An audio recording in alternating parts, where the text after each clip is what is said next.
This is In-Ear Insights, the Trust Insights podcast. In this week's In-Ear Insights, one day you're an individual contributor. You're doing the work, you're getting things done, you're moving and grooving. The next day, you get promoted, or maybe you change jobs, and now you're a manager. Now you're in a totally different profession.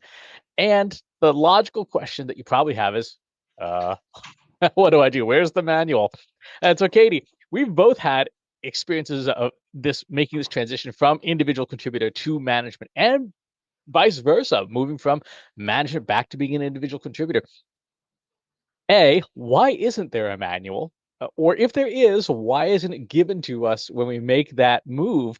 Because management really is a different profession.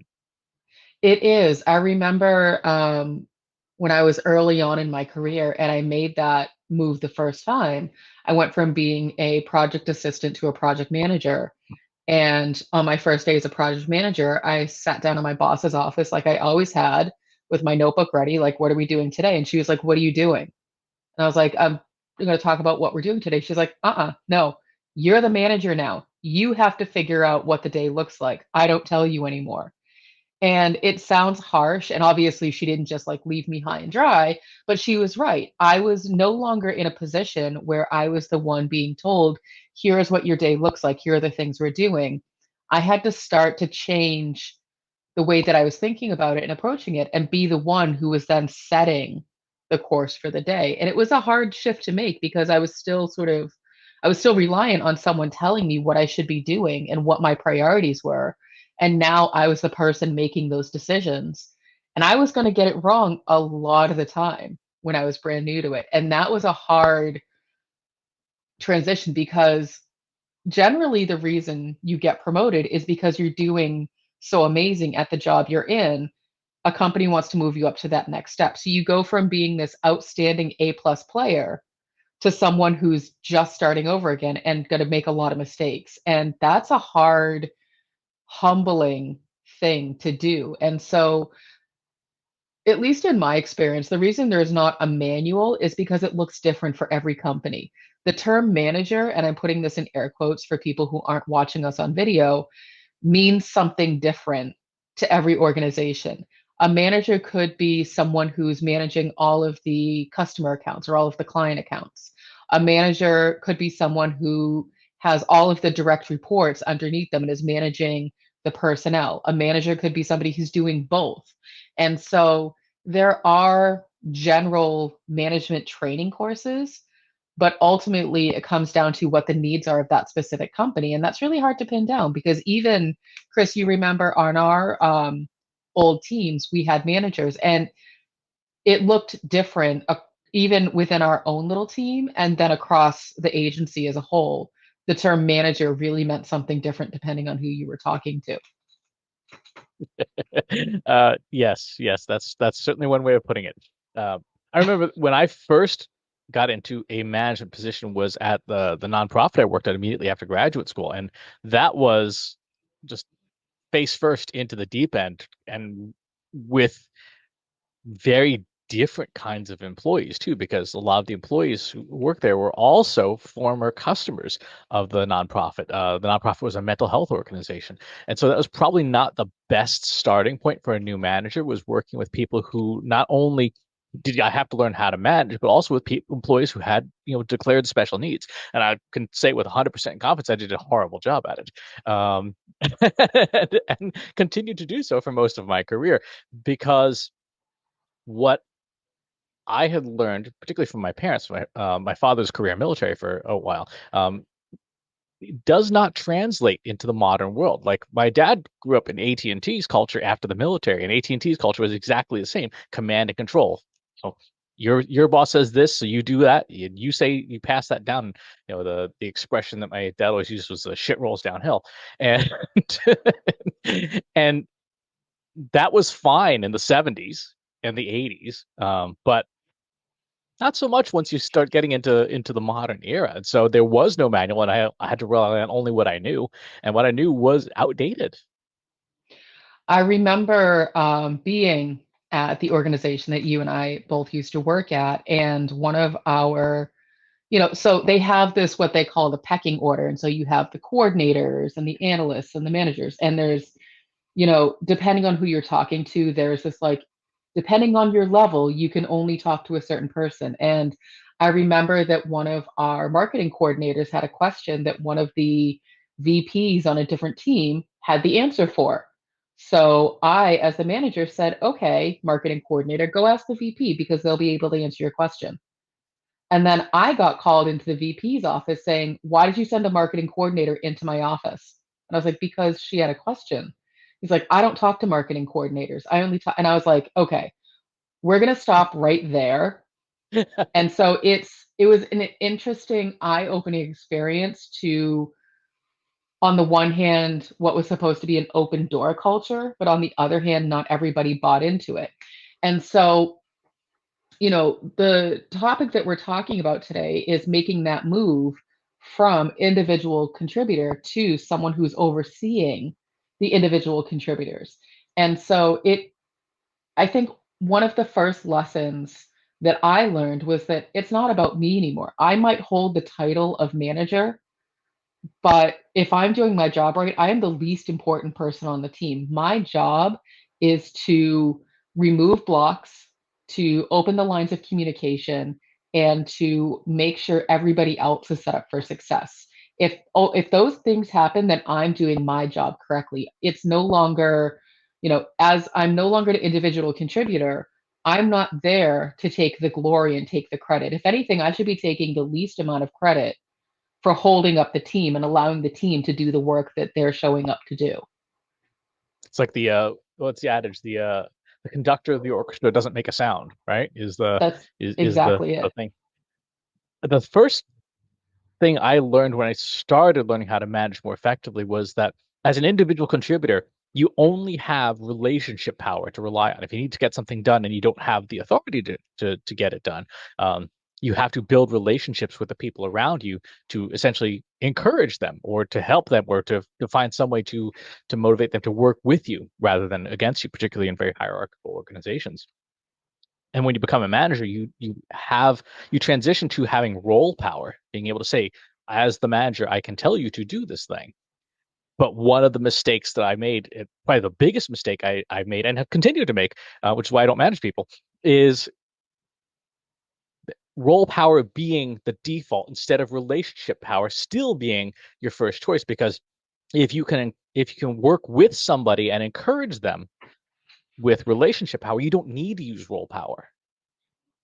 It's true. And so basically, Chris, the scenario that you're describing, and I think we've all sort of been on both sides of this thing, is if you're working with your team or whoever, and you say, go do that thing. If they start to question, you know, it's very easy to get frustrated and be like, no, I told you to go do the thing. Don't question me. Just go do it. And as we know from working with other people, that generally doesn't go over very well. It's something that I talked about extensively in one of the change management workshops I gave recently is that sure, you can demand and dictate, your orders onto people, but number one, this isn't the military. This is, marketing and tech and, communications, and it doesn't go over very well. Now, the not going over very well aside, to your point, Chris, you have to use that relationship power and figure out what motivates your team, what motivates other people to want to be successful.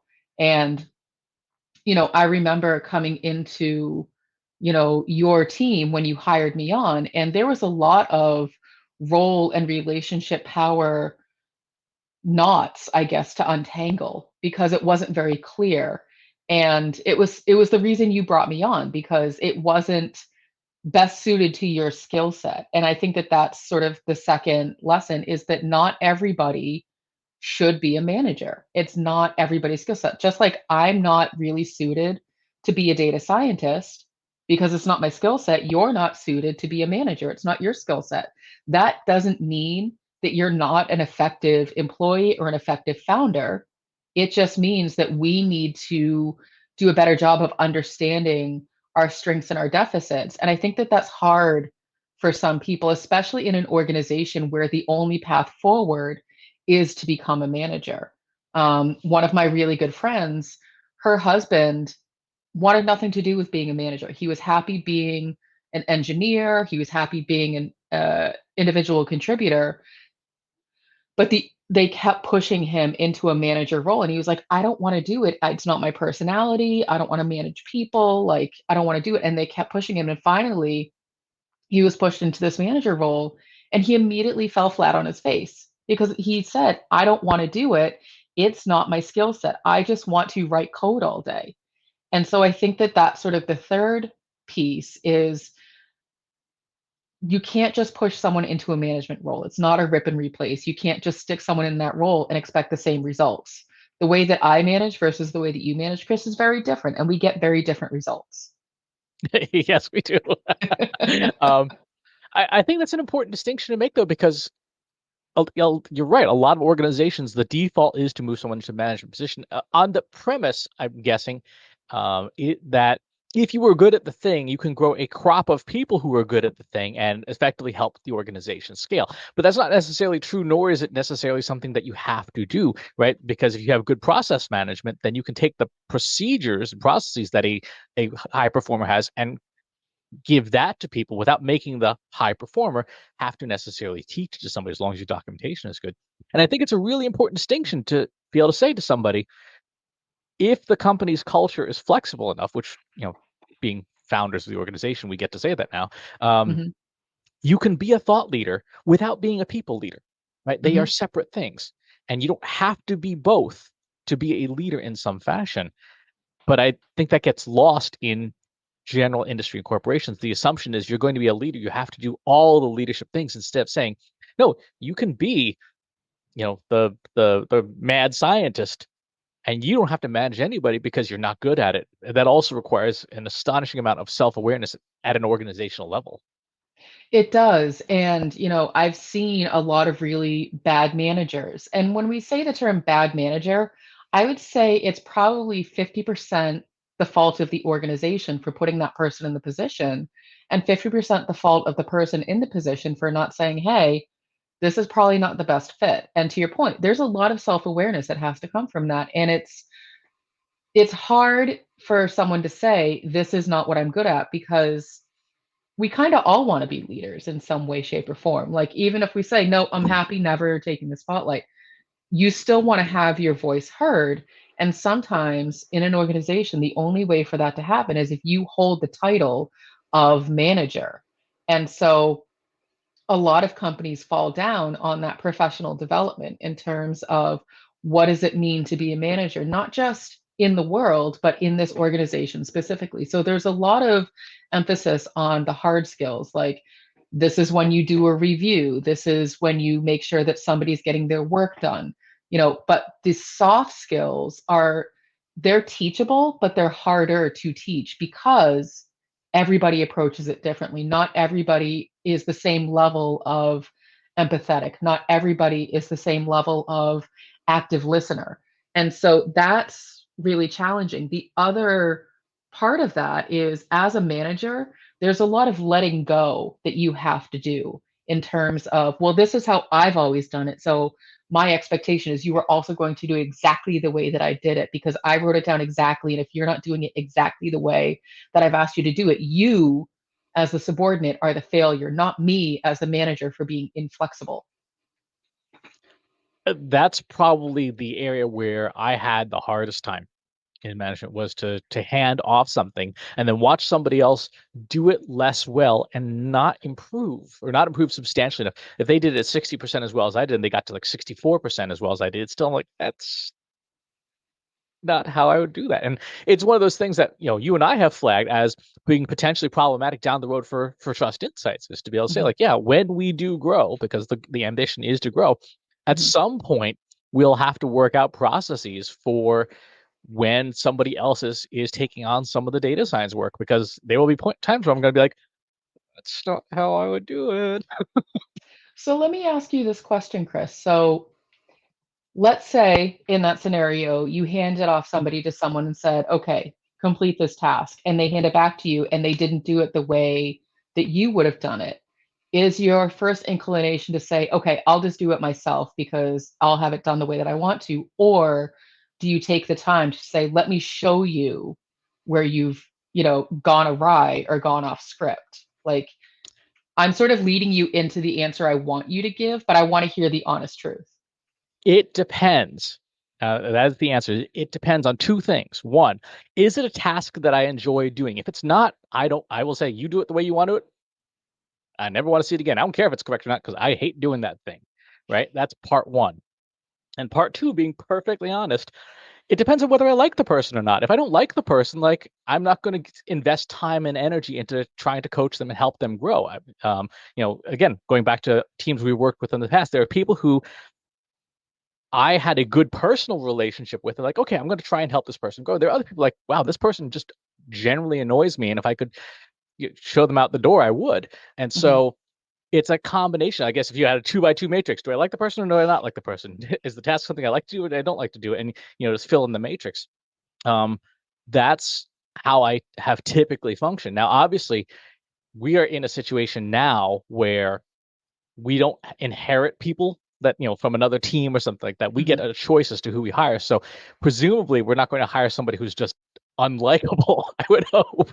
Um, and so that would mostly fall to, is that a task that I actually care about or not? If it's like I needed to produce, this report. Um, you know, it, it's also tricky because a lot of what I do now is very binary outcomes, right? Either the code ran or it didn't run. And Mhm. there's not a lot of change that can happen along with this change that can happen in the interpretation of the results. But the task of pushing the button, that's there's a pretty binary outcome. So I would say it really depends on now on whether it's something that I'm invested in heavily in or not. I think that that is a fantastically honest answer, and I appreciate that because what it illustrates is why you are so good at in the role that you're in, and why if we brought other people on, then there would need to be some protocols put in place for you to be able to manage that person effectively, but also set expectations. So it's not an impossible task to say, oh, Chris, now you have direct reports, but knowing what I know about the way that you operate and you being a founder, I can work with that. I can cater to your strengths and the areas that you have for improvement to say, how do we have someone report to you and set them up for success?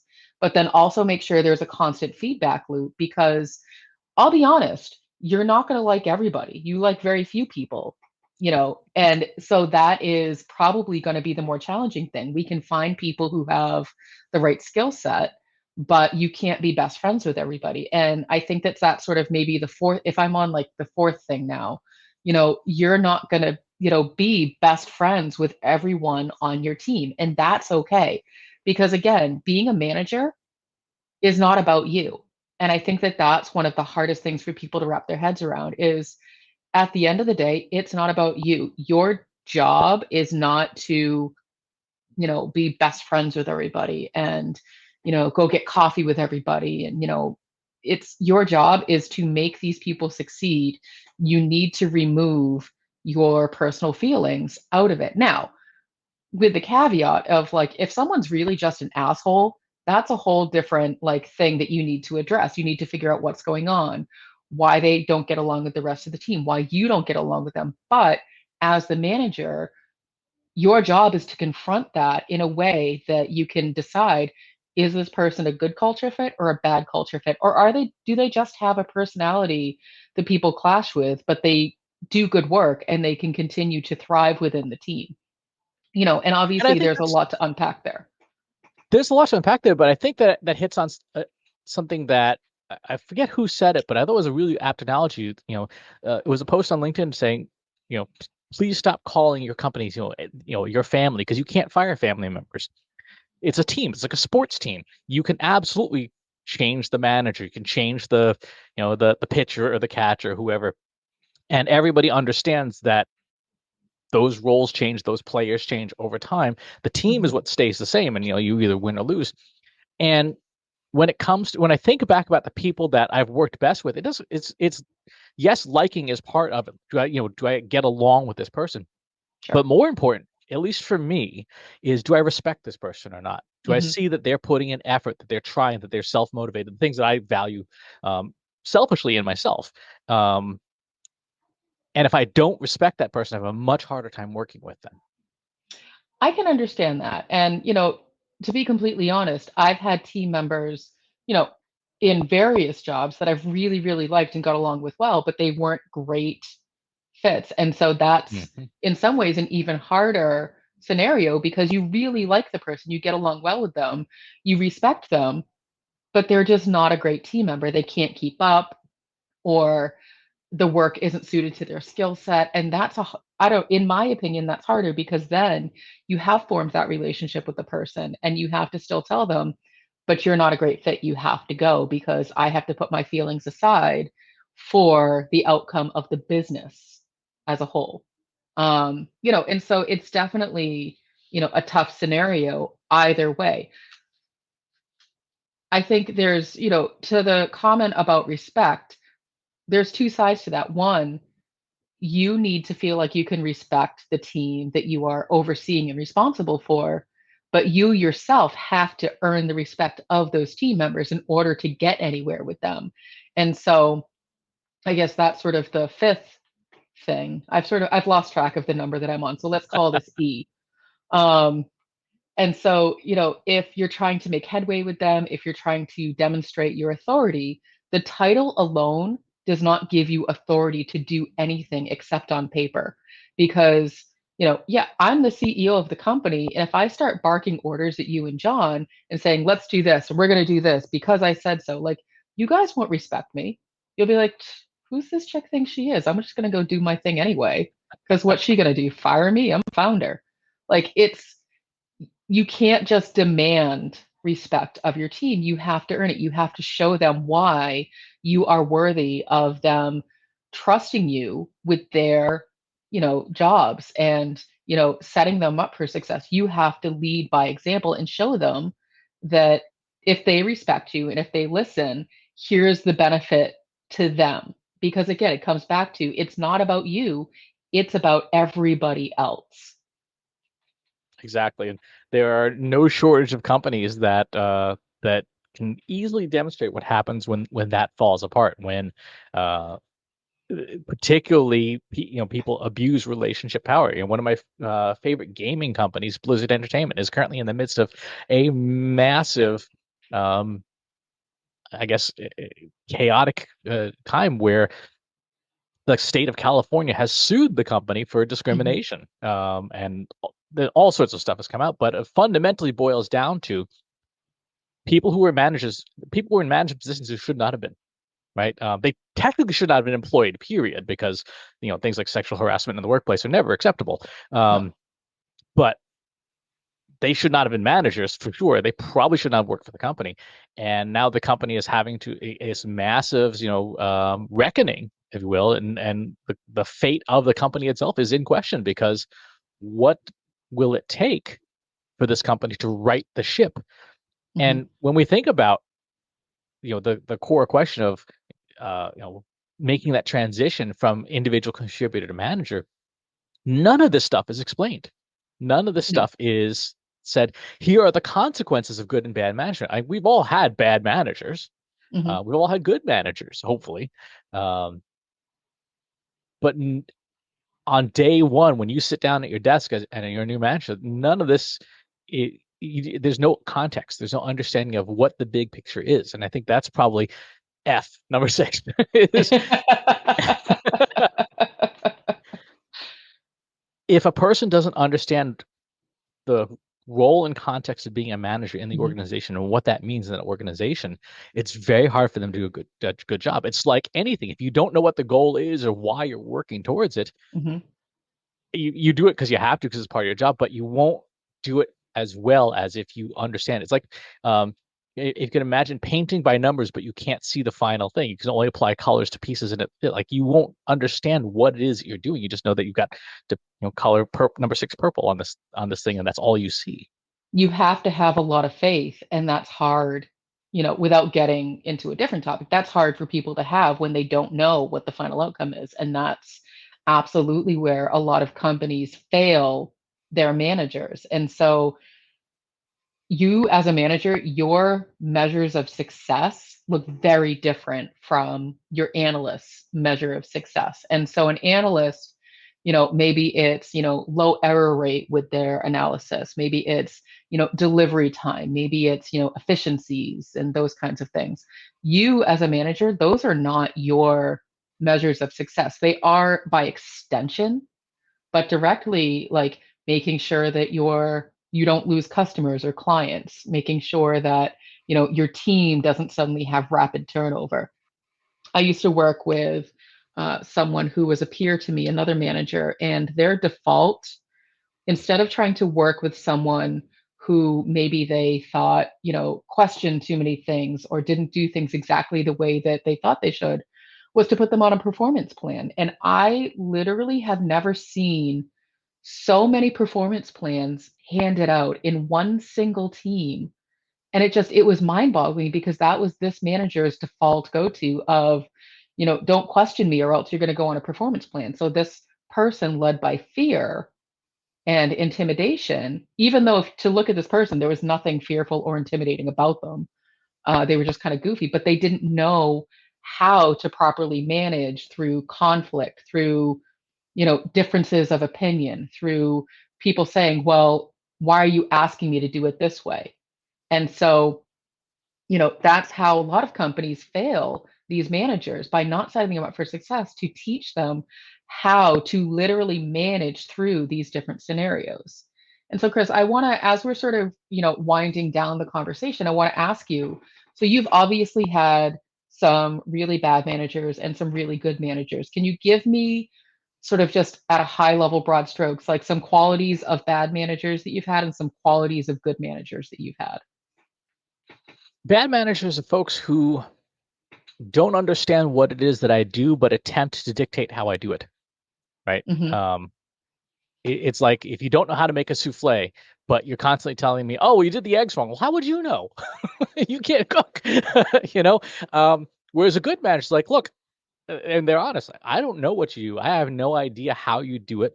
I don't need to. I need to see the outcomes that we're after. Right? How you get Hmm. to the outcomes, as long as legal and ethical, is up to you.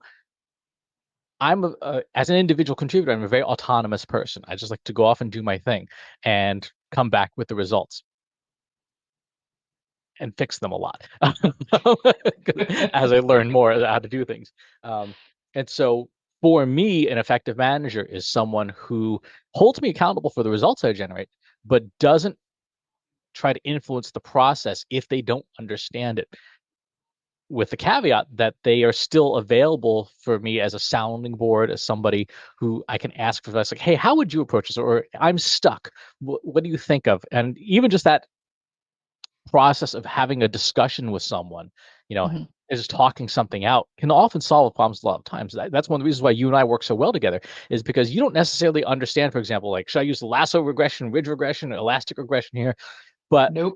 you can ask questions about the process and the outcome, and oftentimes I'll be like, oh, well, actually, if I use XGBoost here instead, I model off of the error variables, that'll fix the problem. Um, Hmm. so that's, to me, is what the difference between a bad manager and a good manager is. For me, is someone who, there's that accountability Hmm. and there's that openness and coaching about the things that I'm not good at, without that assumption of what's going on. But I will also raise my hand, in the world of analytics and data science, there aren't a lot of people in management roles that I could even ask advice to. Like, I have to ask advice to people who have like PhDs, because they know the technical stuff better than I Hmm. do, and say like, what did I do wrong here? And like, wow, that was really stupid. When I think back to earlier in my career, before I was doing a lot of data science and analytics, again, the people who were really good at managing, the people that I enjoyed working for, were the ones that helped provide structure and context, Hmm. but did not, I guess, for lack of a better word, micromanage. How about you? Well, I think, if we're on point, G, or whatever letter or number we're on, you bring up a really solid point of a good manager doesn't have to be an expert in everything. And so I've had very similar experience. I've had managers who have tried to micromanage every single movement. And, as much as I like to talk about, like, it's not about you, it's, there for the other team, I don't like being told what to do. Like, I really don't. I'm actually also very difficult to manage if you come at me with, I'm going to micromanage you. Here's what you have to do. You have to do exactly this way. I would say pretty much any reasonable person doesn't respond well to that kind of management. Um, and rightly so, because it's not effective, it's not productive. And Chris, a lot of what you're describing is that trust building. And so the reason you and I work very well together is because I trust that you know what you're doing. You've demonstrated time and time again to me that you know what you're talking about. And if there's something problematic with what you're doing, you will find a solution for it. And if you can't, then you will raise your hand to say, I need some help, or I need to look elsewhere, or I just need someone to talk to about it. Like, I have no reason to feel like I need to micromanage the work that you're doing, because you've demonstrated as an individual contributor that you don't need that kind of handholding. You're not new in your career.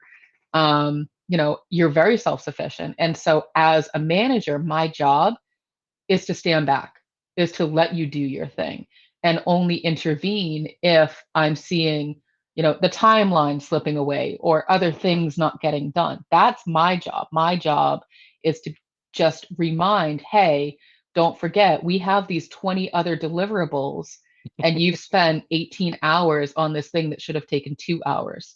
That's where I have the right to step in.